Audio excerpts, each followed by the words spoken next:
Listo, estoy con el internet máximo, máximo potencia, pero no hay problemas, y bueno, avisan, ¿ya? Vamos a empezar hablando de ahora neurología. Les pido disculpas por la hora.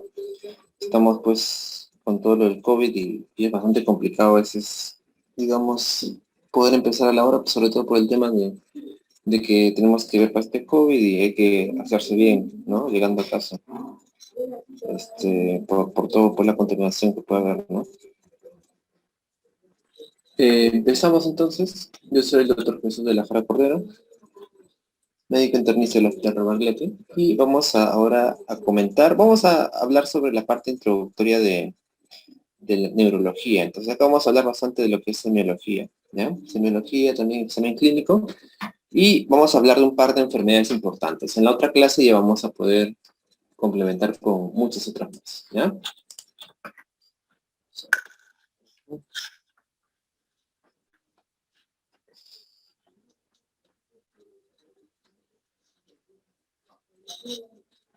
Listo. Vamos a hablar entonces de semiología neurológica. Primero que lo que hay que hablar es que nosotros tenemos que buscar muchos signos y síntomas, ¿no? En el examen clínico y en la historia. La anamnesis es muy importante, por eso hemos hablado de eso bastante en la clase introductoria, ¿no? En la anamnesis, en la parte de neurología, ¿qué síntomas me interesan, ¿no? Son lo más importante. ¿Cuáles son, doctor? Lo más importante son el estado de conciencia, ¿no?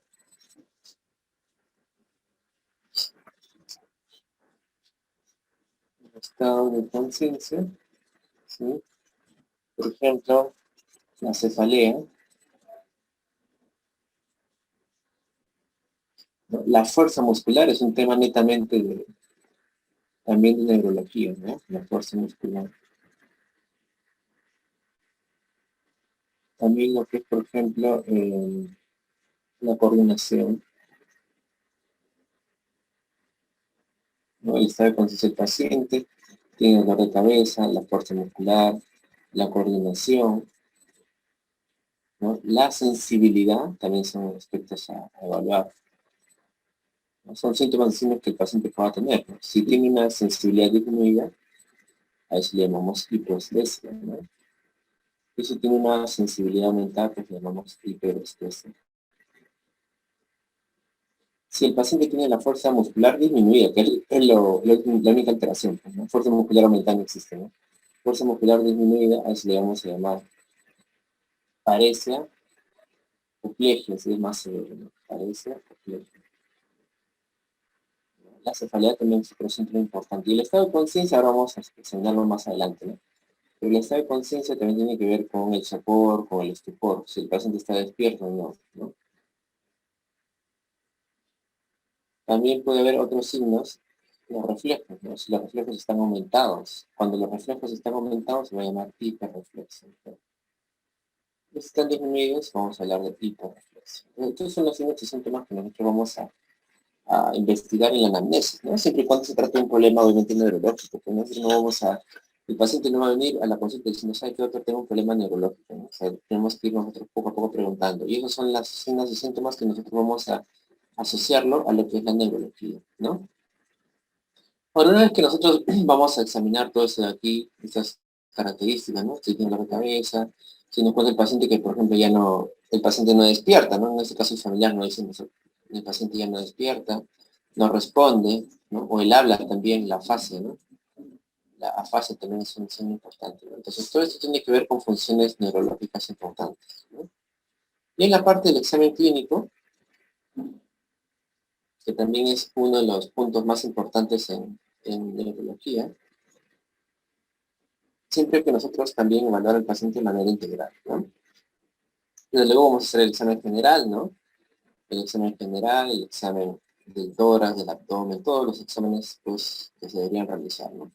Y en la parte del examen neurológico, en el examen neurológico nosotros vamos a evaluar lo que es el estado de conciencia, ¿no? El estado de conciencia del paciente, ¿no? Qué tan despierto, qué tan alerta está, ¿no? Eso es importantísimo en neurología, ¿no? Si el paciente está despierto, si el paciente no responde, si el paciente solamente responde a estímulos dolorosos, o cuando tú le llamas, el paciente se levanta, en otros momentos está dormido, eso es el estado de conciencia, ¿no? Que casi siempre se relaciona con el estado de gravedad de cualquier enfermedad, no solamente incluso neurológica. ¿Ya? El estado de conciencia entonces es bastante básico. Otro aspecto que tenemos que evaluar en la parte neurológica es la fuerza muscular. Ahora vamos a ver algunas imágenes que, como les digo, siempre podemos darnos el lujo de ponerlas en este curso de clínicas, ¿no? No podemos ponerlas quizás en los cursos residentes, ¿no? Porque en realidad pues consumiría mucho tiempo, ¿no? Acá sí podemos darnos el lujo de hacer estas imágenes. Vamos a evaluar la fuerza muscular de todo el cuerpo, no solamente del pie y de la mano, ¿no? Tenemos que evaluar la fuerza de la cabeza, del cuello, del hombro, de manera comparativa, ¿no? Comparativa quiere decir que voy a hacer el examen en el lado izquierdo y en el lado derecho, pero de iguales extremidades. No voy a evaluar el pie derecho con el brazo izquierdo, ¿no? Al mismo tiempo, tengo que evaluar pie derecho con pie izquierdo, ¿no? Rodilla derecha con rodilla izquierda. Es un examen comparativo. ¿Y por qué lo comparativo? Para obviamente ver si hay algún déficit, ¿no? Si veo que el derecho está más fuerte y el izquierdo está disminuido, pues me es más fácil saber cuál tiene una pérdida de fuerza muscular, ¿no? Luego también hago el examen de sensibilidad, ¿no? La sensibilidad pues se puede evaluar en múltiples facetas, ¿no? La sensibilidad, la más simple, digamos que es la somatoestésica, la somática, se evalúa pues colocando cualquier objeto, puede ser un objeto un poco punzante, puede ser un objeto incluso un poco romo. Igualmente vamos a hacer el examen comparativo, ¿no? Podemos evaluar la sensibilidad de todo el cuerpo, ¿no? De la cara, del cuello, de los brazos, de los hombros, del tórax, lado derecho, lado izquierdo, ¿no? Entonces le hago cerrar los ojos al paciente, le digo, a ver, ¿usted siente? Sí, ¿sientes acá? No, acá no siento tanto, doctor, ok, ¿no? Ya si examinamos todo el cuerpo y vamos a ver también la sensibilidad, ¿no? Si hay una alteración de la sensibilidad, pondremos pues hipoestesia, ¿no? En tal punto, en brazo derecho, hipoestesia en pierna izquierda, etcétera, etcétera, etcétera. Entonces, la fuerza muscular, la sensibilidad también es otra cosa que tenemos que evaluar en estos pacientes. Otra cosa que tenemos que evaluar, para la sensibilidad, como les digo, hay muchas, ¿no? También hay la sensibilidad eh, propioceptiva, ¿no? Que tiene que ver con la ubicación del cuerpo en la mente de la persona, ¿no? Tú le haces cerrar los ojos al paciente, por ejemplo, y le dices, le coges un dedo, ¿no? Y le dices, ¿qué dedo te estoy cogiendo? Ah, el derecho, ¿no? El anular derecho, ok. Y luego vas a cambiar la orientación del dedo, ¿no? Te pones hacia arriba, le dices, ¿hacia dónde estoy dirigiendo el dedo? Hacia arriba. Luego le bajas de abajo, hacia abajo, ¿no? Igual en el pie también puedes agarrar, por ejemplo, el segundo ortodejo, le dices, lo levantas, ¿hacia dónde está yendo el pie? Hacia arriba. Toda esa parte es la sensibilidad, ya no solamente somática, que es de la sensación que sientes de presión, ¿no? De que te están tocando, sino ubicación en el espacio, ¿no? Por eso que nosotros si nos ponen de cabeza y estamos con los ojos cerrados, sabemos que estamos de cabeza igual, ¿no? En parte por la sensibilidad propioceptiva y también por, desde luego, el tema de la sensibilidad vestibular, ¿no? Que se encuentra en los oídos. Entonces, después sensibilidad vibratoria también es lo que vamos a ver en las imágenes, también se puede evaluar, ¿no? Son sensibilidades que quizás pueden estar alteradas en algunas patologías específicas, ¿no? Es algo ya quizás más fino, ¿no? Pero a grandes rasgos tienes que mínimo hacer este examen en todos los pacientes, ¿no? Que tú ves, por lo menos la primera vez que lo estás conociendo. ¿Qué otras cosas tienes que examinar? Los reflejos, ¿no? Los reflejos osteotendinosos. Estos son los más importantes, pero también puedes evaluar los reflejos superficiales, ¿no? Para eso vamos a ver algunos gráficos ahorita, ¿ya? Para evaluar. Entonces, reflejo alto, reflejo bajo, ahora vamos a ver en qué patologías podemos ver, ¿no? Otras características que podemos evaluar, por ejemplo, son los llamados procesos superiores, ¿no? También es bastante importante. No me hablan de enfermedades groseras necesariamente, pero me pueden hablar de enfermedades cognitivas o demenciales, ¿no? ¿Qué voy a hablar acá? Acá evalúo el lenguaje, ¿no? Evalúo la praxia, que es la práctica de los movimientos coordinados, ¿no? De algunas situaciones específicas de cómo se desenvuelve la persona en su vida diaria, ¿no? Lenguaje, praxia. También lo que es la memoria, ¿no? Para todo esto, pues hay test, hay cartillas para que ustedes puedan hacerle el examen al paciente, ¿no? Le hacen memorizar ciertas cosas, ¿no? Por ejemplo, dice, a ver, memoriza 3 palabras, ¿no? Pelota, mono y calcetín. Y luego de eso le preguntas de 5 minutos o 15 minutos a ver si se acuerda cuáles son las 3 palabras, ¿no? Memoria a corto plazo, memoria a largo plazo. ¿Ya? Entonces eso de aquí se evalúa también. Lenguaje, praxia, memoria. En la parte del lenguaje ahora vamos a profundizar también, ¿no? ¿Qué más? También evaluamos atención, ¿no? La atención, desde luego, está teniendo el paciente, no está atendiendo. Todo eso de ahí se puede evaluar de manera conjunta, ¿no? O sea, tú cuando hablas con el paciente ya estás evaluando la atención, estás evaluando la memoria, el lenguaje, ¿no? Desde luego, no tenemos que decir, ah, ya señora, ahora vamos a evaluar su memoria, ¿no? Y otra cosa que podemos evaluar en estos pacientes también es, por ejemplo, los pares craneales, ¿no? Que ahora vamos a verlos más adelante. Entonces, ese es un orden que tú debes seguir para poder evaluar a un paciente en la parte neurológica, ¿no? Desde luego que hay unas cositas más, pero ya son más específicas dependiendo de la enfermedad. Entonces ahora vamos a ver algunas imágenes, ¿no? Por ejemplo, acá que estoy evaluando, acá estoy evaluando en parte la fuerza muscular, ¿no? Con la maniobra de Mingasini. Es la maniobra de Mingasini que hago, le digo al paciente que está echado, ¿no? Y le digo, a ver, señor, levante sus piernas de esta manera, ¿no? Que no caigan. Entonces, acá estoy evaluando la fuerza muscular. ¿Qué pasa si el paciente tiene algún tipo de ACV, aunque el ACV es bastante grosero, ¿no? Pero a ver, alguna enfermedad de desmineralización, alguna enfermedad que le disminuye la fuerza muscular. ¿Qué va a pasar? Entonces tú vas a ver que el pie derecho se va hacia abajo, por ejemplo, ¿no? Si es el que tiene el problema. O el izquierdo se va hacia abajo. Y tú lo miras así, lo miras de frente, también te pones acá y vas a ver si el paciente tiene toda la fuerza, ¿no? Manuel Mingasini. Esta es una, por ejemplo, evaluación de la fuerza muscular a nivel de los miembros inferiores, ¿no? Como te digo, entonces, sí es inferior, ¿no? Pero, por ejemplo, yo empiezo entonces evaluando la fuerza muscular de, por ejemplo, la parte superior, ¿no? O sea, ¿no? Acá. Entonces, ¿qué hago yo? Le voy a poner resistencia al paciente. Es facilísimo, ¿no? Le pongo acá la mano, le digo, a ver, señor, sube su hombro, el paciente tiene que subirlo, ¿no? Si tiene fuerza, te va a hacer una gran resistencia. Luego pones la mano al otro, señor, a ver, suba su hombro, entonces evalúas la fuerza, ¿no? Si tú ves, por ejemplo, que la izquierda tiene menos fuerza, entonces el paciente no puede elevar casi nada, ¿no? Igualmente, por ejemplo, a la hora que ves la parte del brazo, igualito, ¿no? Entonces, a ver, señor, hágame fuerza, ¿no? Le haces fuerza, entonces si tú le ganas al paciente, el paciente tiene y si el paciente te gana, el paciente está muy bien, ¿no? Ese examen tenemos que hacerlo de manera comparativa, ¿ya? En el lado derecho y en el lado izquierdo, por si acaso. Las imágenes que vemos acá ya es evaluar la fuerza muscular en los miembros inferiores, ¿no? En este caso estamos ya en el muslo. Le dices, ok, si le está poniendo resistencia, señor, levante el muslo, el paciente va a levantar, ¿no? Si tú le haces resistencia adecuadamente, perfecto. Si el paciente no levanta, tú le ganas, entonces hay una debilidad. Luego le pasas en el otro muslo, igual, a ver, señor, levante fuerte, ¿no? Ahí vamos a ver la fuerza muscular del paciente. Y luego, mira, me voy a la parte de la pierna, ¿no? Pongo aquí la mano, acá en la pierna, le digo, a ver, señor, patee fuerte, entonces igual, ¿no? Si el señor patea, perfecto. Si tú le haces bastante y no, el señor no mueve, pues tiene una debilidad. Luego me voy al lado izquierdo, ¿no? Igual, digo, a ver, señor, patee, y veo la fuerza. Y finalmente me voy a la parte del miembro inferior, ¿no?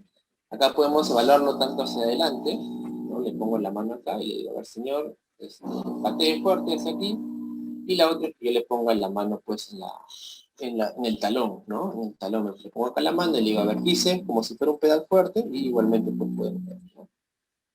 Si el paciente hace la maniobra en el lado derecho izquierdo de manera adecuada, o sea, tiene la fuerza, yo le voy a poner fuerza muscular conservada, ¿ya? Fuerza muscular conservada.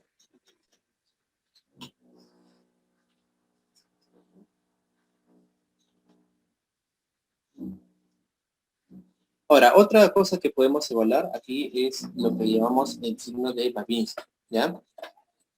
El signo de Babinski es un signo que nos va a indicar daño de primera neurona. Eso también vamos a conversarlo más adelante, ¿ya? El signo de Babinski, como ustedes ven acá está bastante graficado, ¿ya? Lo que sucede aquí es lo que nosotros tenemos que buscar, una respuesta anómala del pie. ¿Cuál es la respuesta anómala, doctor? La respuesta anómala es de que el paciente, en vez de arrugar, en vez de contraer la planta, el paciente la va a estirar, ¿no? Pasamos nosotros un objeto, acá mayormente romo, en la parte externa del pie, de esta manera, y el paciente va a extender el pie y va a haber una separación. Esa es la separación, ustedes pueden ver. Separación de los dedos. Y el primer dedo del pie se va a ir hacia la parte posterior. ¿Ya? Ese es el signo de Babinski, ¿no? Si el signo de Babinski está ausente, ¿cómo sería la respuesta normal, doctor? La respuesta normal es que el paciente, como les digo, el pie simplemente lo arruga, ¿no? Lo contraes, ¿no? De esta manera. Esa es la respuesta normal. La respuesta normal es que hay una hiperextensión y de que el primer dedo se vaya hacia atrás y los dedos se separen. Acá no, cuando haces como si fuera una garra, eso de ahí es la respuesta normal. Entonces, cuando hay el signo de Babinski, nosotros hablamos de un daño de primera neurona, ¿ya?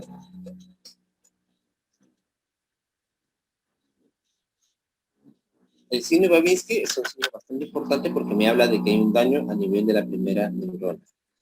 Ahora vamos a ver más adelante en qué consiste, ¿ya? Luego también tenemos que evaluar lo que son los reflejos osteotendinosos, ¿ya? Los reflejos osteotendinosos vamos a evaluar a múltiples niveles. El más fácil de sacar es este de aquí, ¿no? Que ustedes ven que es el reflejo patelar, ¿no? El reflejo patelar. Patelar viene pues, justamente de la patela, que es el hueso de la rodilla. El reflejo patelar consiste en que tú le vas a dar acá un golpe debajo de la patela y el paciente va a extender el pie hacia adelante. Para eso nosotros podemos ponerlo en posición como tú ves aquí. Mira, está el paciente sentado. La idea es de que los pies estén colgando, que no tengan resistencia, ¿ya? Los pies están colgando, no tengan resistencia, no esté pisando el paciente nada. Y le vamos a dar un golpe con el martillo fuerte. Entonces el paciente va a extender hacia adelante, ¿no? Como si te estuviera pateando. Eso es lo normal. Otra manera, acá si ustedes lo ven, estábamos haciendo de que el paciente cruce las piernas también, ¿no? Echado, también es una manera porque al cruzar las piernas hace que la pierna cuelgue un poco, no esté en fuerza. El paciente tiene que estar totalmente relajado, ¿no? Entonces nosotros lo vemos al paciente así cuando está sentado y le decimos, a ver, quédate nomás, relajado, no hagas fuerza, y le hacemos el reflejo, ¿no? Si el paciente tiene esa respuesta, pues es normal, ¿no? Si el paciente tú le aplicas el martillo y no tiene ninguna respuesta, pues obviamente tiene una hiporreflexia, ¿no? Una hiporreflexia, o podemos hablar incluso de arreflexia, si no tienes arreflexia, ¿no? Esto es a nivel patelar. Y también podemos sacar el reflejo, por ejemplo, a nivel de la región bicipital, ¿no? Es lo mismo acá, si te das cuenta, le estamos poniendo acá el dedo en la parte bicipital, ¿no? Y estamos aplicando acá la fuerza con el martillo, ¿no? Acá el reflejo que vamos a esperar es que el brazo se va a tornear un poco hacia adentro, ¿no? Vamos a golpear y se torna un poco hacia adentro. Ese es el reflejo bicipital. El reflejo bicipital. También podemos evaluar lo que es el reflejo tricipital, ¿no? Que es en la parte posterior, como ves acá, es en la parte posterior del antebrazo, ¿no? La parte posterior del antebrazo. Y vamos también a ejercer un golpe acá vigoroso, ¿no? El paciente también va a tener una respuesta, en este caso, hacia adentro, ¿no? Si se presenta la respuesta, pues tiene un reflejo positivo. Y aquí, por ejemplo, este de aquí es el reflejo estiloradial, ¿no? Que nosotros lo aplicamos también para poder ver la respuesta, en este caso, de la mano, ¿no? En este caso, la manita tiene que girar también igual cuando nosotros aplicamos fuerza aquí, ¿no? Entonces, esto me habla de integridad en realidad de los nervios y de los reflejos que corresponden a ellos, ¿ya? Entonces, vamos a examinar este reflejo tanto en la izquierda como en la derecha, ¿no? Luego tenemos un reflejo que también es bastante importante, que es el reflejo aquileo, ¿no? El reflejo aquileo nosotros lo vamos a hablar en el talón de Aquiles, ¿no? En el talón de Aquiles nosotros también podemos sujetar con la mano un poco hacia adelante y nosotros al dar un golpe en el talón de Aquiles vamos a tener la respuesta que va a hacer que el pie va hacia abajo, ¿no? Ese es el reflejo normal. Damos el golpecito y el pie va a ir hacia abajo. Ese es el reflejo aquileo. Da igual, si tú lo ves que está ausente, hablamos de hiporreflexia o reflexia, y si vemos que está exagerado, o sea, a veces que el paciente hace un movimiento demasiado brusco, podemos hablar de hiperreflexia, ¿no? Ahora, como te digo, tú me puedes decir, doctor, pero ¿qué tal si yo le hago el reflejo y el paciente me bota así fuerte? ¿No será que quizás es joven y así son los reflejos? Para eso justamente te estoy diciendo que tienes que hacer el examen comparativo, ¿no? Le hago en la izquierda y le hago en la derecha. Entonces, si yo veo que ambos son iguales, pues es bien difícil quizás que haya una lesión. Pero si veo que el izquierdo es bien vigoroso y el derecho es un poco menos, pues ahí ya puedo hablar de una hiperreflexia, ¿no? Estos reflejos también vamos a usarlos. Para eso pueden usar este martillo que ustedes ven acá, es un martillo rojito, ¿no? O hay otros martillos que son así también de metal y más largos, ¿no? Que tienen un gebe en la parte posterior de color negro, ¿no? Pero también este de aquí que es material todo rojo, todo este material es bastante heavy, no es de metal, también pueden usarlo, ¿ya? Es uno de los más usados. Aparte del signo de Babinski, también existe el llamado reflejo de Hoffman, ¿no? Ese reflejo de Hoffman también es un reflejo que me puede hablar de lo que hablamos, de lo que decimos como daño de primera neurona. La primera neurona se encuentra en la parte de la corteza, ¿ya? En la parte de motora primaria. Por eso es que se habla de la primera neurona porque está en el sitio de más arriba, ¿ya? ¿Qué hacemos en el reflejo de Hoffman? Lo que hacemos en el reflejo Hoffman, lo que hacemos aquí es golpeamos la uña, ¿no? Acá, como vemos acá, la uña del segundo, tercero o cuarto dedo. Mayormente lo hacemos con el segundo, tercero, ¿no? Y la respuesta que se busca es la flexión de este dedo estimulado o incluso del primer dedo pulgar, ¿no? O sea, cuando hacemos este golpecito, tiene que haber entonces una flexión del dedo estimulado o a veces, ¿no?, el dedo pulgar, que no lo estás tocando, también se contrae, ¿ya? Se flexiona, se contrae. Entonces, si se da eso, eso de ahí también es un reflejo de Hoffman y es equivalente a Babinski, ¿no? Eso es lo que ustedes tienen que captar, es que es equivalente a Babinski. O sea, si se da eso, ya estamos hablando que también el paciente puede tener un daño en primera neurona, ¿no? Ese es el reflejo de Babinski que hemos hablado, está acá en otro ángulo, ¿no? Agarras el pie, como te decía, le pasas un objeto romo de manera vigorosa por aquí, y lo que vamos a tener que ver es que este dedo se vaya para atrás, el primero, y estos de aquí se abran entre ellos, ¿no? Se separen. Y la respuesta es que el pie va a ir hacia atrás, ¿no? Lo normal, como te digo, o sea, por ejemplo, si tú le haces esto a tu familia, a tu papá, a tu mamá o tú mismo, ¿qué va a pasar si te haces así? Este dedo, este pie se va a arrugar, ¿no? Se va a contraer, así como si fuera una garra, ¿no? Se va a contraer, no se va a estirar, al contrario, se va a contraer, así, ¿ya? Eso es lo normal. Y también podemos explorar lo que son los reflejos superficiales en este caso, ¿no? Podemos también estimular la parte de los reflejos a nivel del abdomen, ¿no? Lo que nosotros vamos a tener, por ejemplo, aquí, ¿no? Vamos a poder estimular hacia acá y también hacia acá y también ver la sensibilidad, ¿no? El paciente normalmente hay una contracción, obviamente involuntaria, que podemos generar en el abdomen, ¿no? Se contrae. El paciente no quiere, pero se contrae. Esos son reflejos conservados, ¿no? Y también podemos ver algunos signos, ¿no? Como el clonus, ¿no?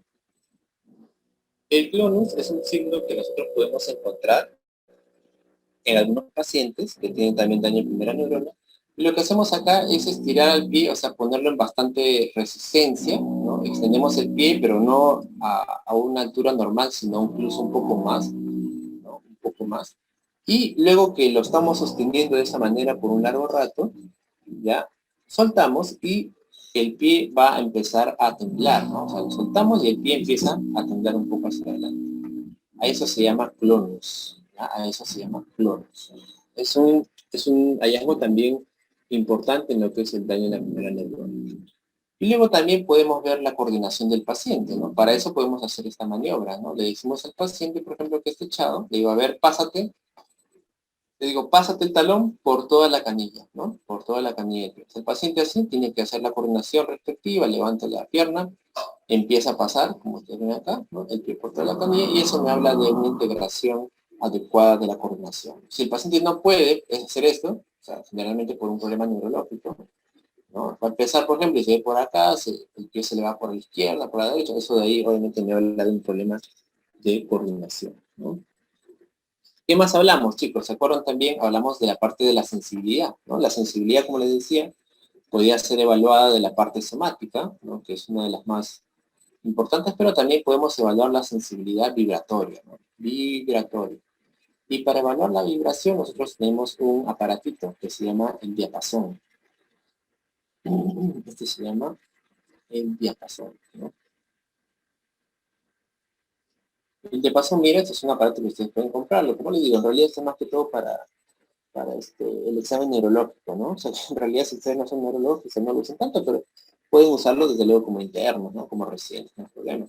Este diapasón es un metal que tiene esos tambores adelante que van a hacer que cuando tú lo estimules o se lo golpees, se van a chocar entre sí y van a dar la vibración a través de este metal. Entonces tú agarras este diapasón, lo agarras de aquí y lo golpeas, ¿no? Golpeas acá fuerte contra una estructura, contra una pared, contra lo que sea, golpeas y empiezan a chocar y empieza a haber una vibración. Esa vibración tú vas a colocarla, pues, puedes ponerla generalmente en las estructuras óseas, ¿no? Las estructuras prominencias óseas, y vas a ver si el paciente tiene esa sensibilidad vibratoria, ¿no? No le vas a decir, sientes algo, no, sino no sentir lo que le estás presionando, sino la vibración hacia adentro, ¿no?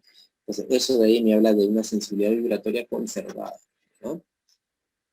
Otro signo que podemos ver, a ver, vamos a ver por acá. ¿Qué vemos aquí? Acá estamos viendo, doctor, una atrofia, ¿no? Atrofia muscular, ¿no? Si te das cuenta, los músculos están bastante disminuidos en tamaño, ¿no? El músculo ya no lo ves, ya está como que la mano hundida, te das cuenta, ¿no? Cabeza el hueso, que es el hueso por acá, y el músculo está bastante hundido, ¿no? No lo ves, eso se llama atrofia, el músculo está disminuyendo de volumen, y por eso que lo ves así, ¿no? Mira acá, ¿no? Está bastante delgado, bastante el paciente, ese no es un paciente que está adelgazado, es un paciente que el músculo es el que está atrofiado, por eso que ves que está así todo hacia adentro, y el hueso también se ve, ¿no? No es un paciente desnutrido. Entonces, la atrofia muscular sí se debe a daño de segunda neurona, como vamos a verlo ahora. ¿Ya? No es un factor de nutrición, no es un factor de ejercicio, no. Es un factor de nervio, ¿no? Luego también otro examen que vamos a ver para la coordinación es este, ¿no? Que ustedes también. Nosotros le hacemos al paciente, le decimos, a ver, tócate la nariz, pero obviamente por los ojos cerrados, ¿no? Mira, vamos a ver. Ojos cerrados, entonces tócate la nariz, luego, a ver, extiéndola hacia afuera y luego hacia adentro, ¿no? El paciente tiene que extender y tocarse la nariz. Este movimiento que el paciente se toca la nariz sin verse, o sea, con los ojos cerrados, también me habla obviamente de coordinación y también de sensibilidad propioceptiva. ¿Dónde se ubica el paciente, no? El paciente, tú te dices, a ver, tócate la nariz sin verte, la tocas, porque tienes un mapa mental, ¿no? De todo tu cuerpo en el cerebro, ¿no? A pesar de que tienes los ojos cerrados. De esa manera, entonces, nosotros evaluamos bien la parte de ubicación, ¿no? Y una escala, porque en realidad estoy aquí un poco subjetivo, pero una escala que nosotros podemos usar para la medición de fuerza muscular es esta, ¿no? Podemos ponerle, por ejemplo, una escala de 0 cuando no hay contracción muscular visible. ¿Qué quiere decir? O sea, tiene el brazo, tú le dices, a ver, levanta el brazo y ni siquiera, o sea, ni siquiera se contrae el músculo. No se mueve nada, movimiento 0, y ni siquiera se contrae, ¿no? El 1 es cuando tú ves que el músculo se contrae, sabes que el músculo se está contrayendo, pero no hay movimiento, solamente se contrae, ¿me entiendes? En el sitio, ¿no? El brazo se contrae en el sitio. El 2 es un movimiento articular si se elimina el efecto de la gravedad, o sea, que puede moverlo, pero siempre y cuando tú no le pongas ninguna resistencia, ¿no? En el 3, en cambio, hay un movimiento contra la gravedad, o sea, acá que sí el paciente puede levantar un poco, pero cuando le ponemos resistencia, el paciente ya no puede moverlo. Es una fuerza de 3. Fuerza de 4 es un movimiento contra la resistencia, pero más débil de lo normal, ¿no? O sea, que yo le pongo el brazo, por ejemplo, para evitar que suba su mano, y el paciente logra subirla, pero no logra subirla como casi normal, ¿no? Y el 5, pues, es una fuerza normal. O sea, que un paciente que tú le pones resistencia y te vence, ¿no? Te gana. Eso es una fuerza 5. ¿Ya? Entonces nosotros podemos así evaluar la fuerza en cada segmento y poner, ¿no? En el brazo derecho una fuerza de 3, en el brazo izquierdo una fuerza de 4, etcétera, etcétera, etcétera. ¿Ya? Y nosotros de esa manera podemos ver la fuerza del paciente, ¿no? Incluso podemos dibujar, a veces hacen así los neurólogos, ¿no? Dibujamos en el cuerpo humano y ponemos acá, ¿no? Fuerza del hombro derecho, por ejemplo, le ponemos 4, fuerza del hombro izquierdo 4, fuerza de la mano derecha 4, fuerza de la mano izquierda 4 y así, ¿no? Le ponemos acá 5, acá le ponemos 3, por ejemplo, 3 y 5. Acá decimos, hay un déficit motor, una disminución de la fuerza en el miembro inferior derecho, ¿no? Entonces es una manera también de poder ver la fuerza, ¿ya? Acá igual, mira, estamos viendo lo que es la coordinación, ¿no? Acá el paciente le estamos pidiendo que una sus dedos, ¿no? Y bueno, están ahí adecuadamente coordinados, ¿sí? Por acá también estamos haciendo el mismo examen de la sensibilidad vibratoria con el diapasón, pero a nivel del miembro superior derecho, ¿no? Igual, hacemos el diapasón, estamos evaluando la sensibilidad vibratoria.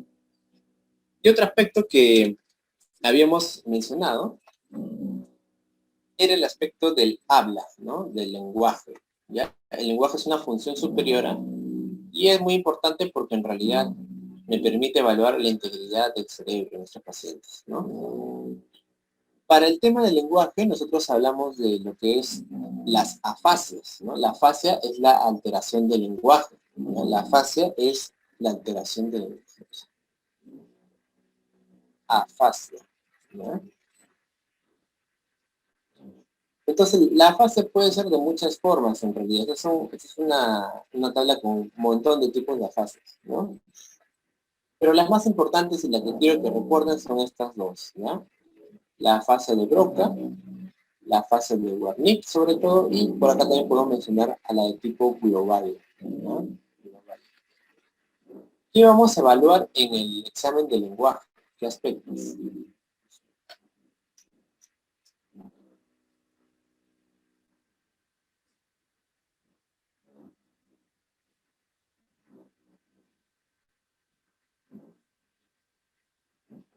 ¿Qué aspectos del lenguaje vamos a evaluar?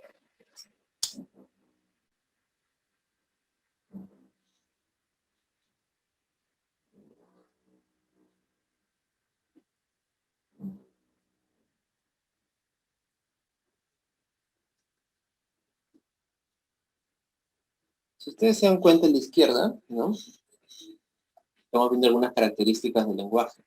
Una de ellas es la fluencia. Fluencia es que tan bien habla el paciente, o sea, pero qué tan rápido y vano. O sea, habla, no deja de hablar, ¿no? Eso es fluencia. Si el paciente se detiene, se interrumpe, eso no es mala fluencia, ¿no? Entonces, fluencia es que tan bien habla el paciente de corrido. Por ejemplo, en la fase de Broca, esta es una fase de expresión, ¿no? La fase de Broca es una fase de expresión. Mientras que la fase de Wernicke es una fase de comprensión, ¿no?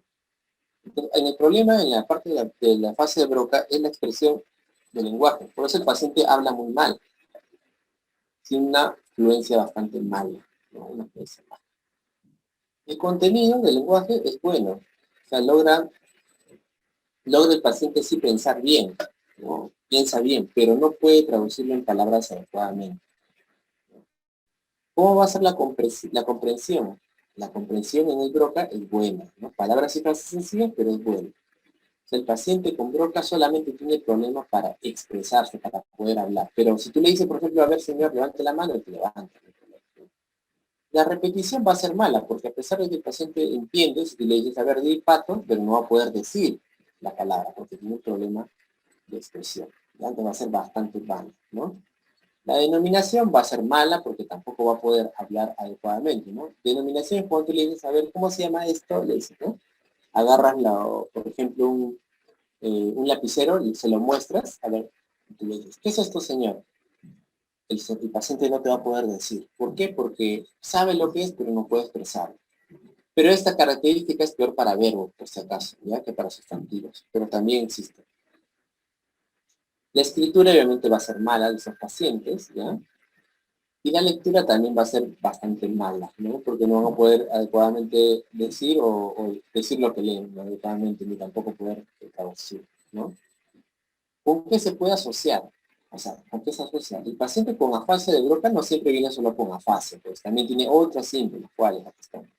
Debilidad del brazo derecho, apraxia del habla. ¿Por qué, doctor? Porque se supone que la lesión de Broca es en la parte, pues, frontal. Entonces, en la parte frontal también hay control sobre el movimiento del cuerpo, ¿no? Por eso que generalmente hay una disminución de la fuerza también del brazo, por el tema de que está afectada esa región cerebral, ¿ya? Entonces, no es que un paciente solo te va a venir con Broca, el paciente tiene Broca y probablemente con ACV, ¿no? También es seguro. ¿Dónde está la lesión? Eso es algo que preguntan en los exámenes, ¿no? ¿Dónde está la lesión de la fase de Broca? En la corteza frontal posterior inferior, sobre todo, ¿ya? También en la ínsula izquierda, pero sobre todo en la corteza frontal posterior inferior. En el caso de la fase Wernicke, la lesión va a estar no en el lóbulo frontal, ¿no? O sea, ya estamos hablando y pues que todavía no lo entiendo, ¿no? ¿No? Vamos a recordar esto. Entonces, este es el cerebro, ¿no? Este de aquí, ¿cómo se llama? Es la cisura de Rolando, ¿no? Es la cisura de Rolando. ¿Ya? ¿Qué hace la cisura de Rolando, doctor? Separa el lóbulo frontal del lóbulo parietal, ¿no? Frontal, y lo que está por atrás es el lóbulo parietal, ¿no? Lóbulo frontal, lóbulo parietal.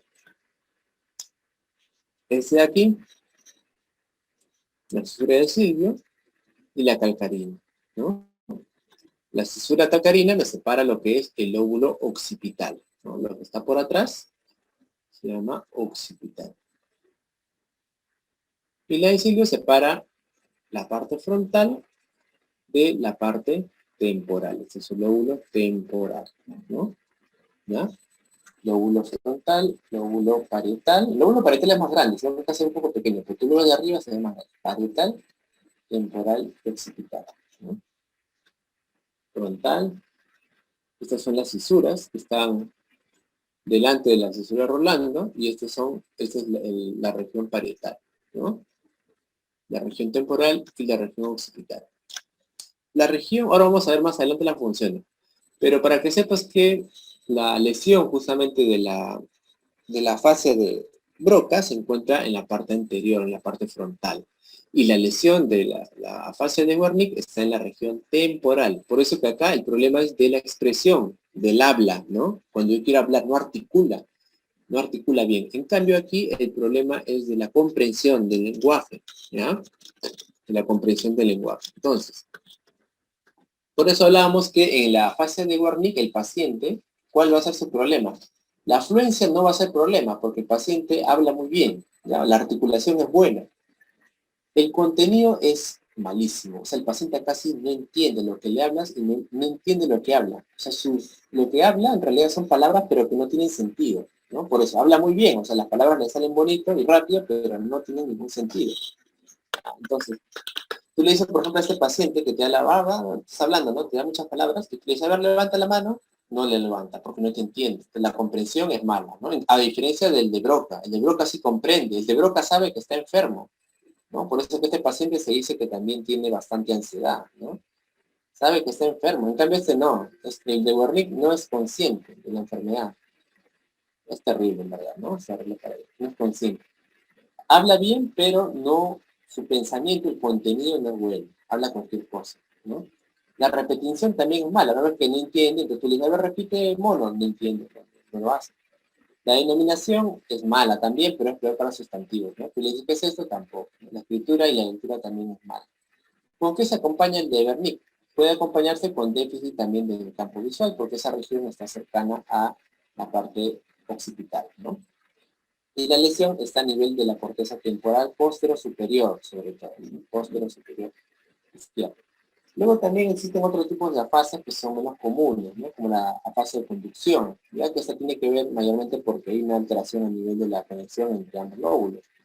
La global, obviamente, como ves acá, tiene pues mal todo, ¿no? Mala comprensión, es una afasia pues recontra amplia, ¿no? Y casi siempre es porque tienen un problema de infarto pues enorme, ¿no? Y hay lesiones, por ejemplo, afasias anómicas, en la cual todo está bien, excepto la denominación, nada. O sea, el paciente puede escribir bien, puede repetirlo bien, te expresa bien, pero cuando tú le dices que nombre un objeto, el paciente no puede hacerlo, ¿no? Eso realmente es algo bastante subgénero, ¿no? Pero las más importantes son las que le he mencionado. Entonces, una manera de, por ejemplo, rápidamente determinar más o menos qué tipo de afasia tiene el paciente, pues es evaluándolo de todos los campos del lenguaje, ¿no? Primero vemos si es fluido o no fluido, ¿no? Si es fluido, pues esto de aquí vamos a ver la comprensión. Si es comprensión buena, ¿no? Probablemente se trate de una fase de conducción o de una fase anómica, ¿no? Si el paciente habla fluidamente, pero la comprensión es mala, pues acá está la de Wernicke, ¿no? La de Wernicke. Solo que hay otros tipos de afasias, como te digo, intermedias, ¿no? Como la transcortical sensitiva, en la cual la diferencia con la Wernicke es que la repetición, cuando el hígado repite, es buena, ¿no? Es una de las características. Y pues si el paciente tiene una fase no fluida, o sea que habla recontra mal, pues una posibilidad importantísima en la fase de Broca, ¿no? Si me comprende adecuadamente lo que le digo, ahí sí, ¿no? Pero si no, pues es una fase de Broca.